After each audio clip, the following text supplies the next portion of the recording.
رمضان كريم وكل سنة وانتم طيبين. اطلع عليك كده تحس انك قدام كونتيسة من كونتيسات ليفربول. لما تسلم عليك تحس انك بتسلم على سفيرة من سفراء الكومنولث. لكن اللي ما تعرفوش يا اخوانا ان كل ده قناع، ستارة، جرافيك.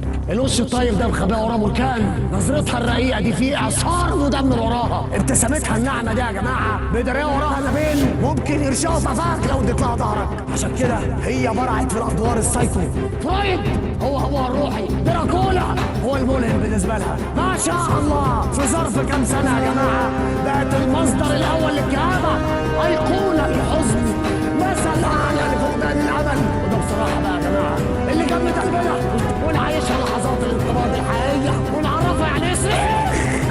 وبكده إحنا بنكسب فيها ثواب، علشان لما الواحد يعرف الموت يعرف قد إيه الحياة حلوة. يمكن تغير مسارها بعد كده وتعمل لنا أفلام تافهة ومسلسلات مالهاش أي قيمة نستمتع بيها.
رامز على MBC مصر.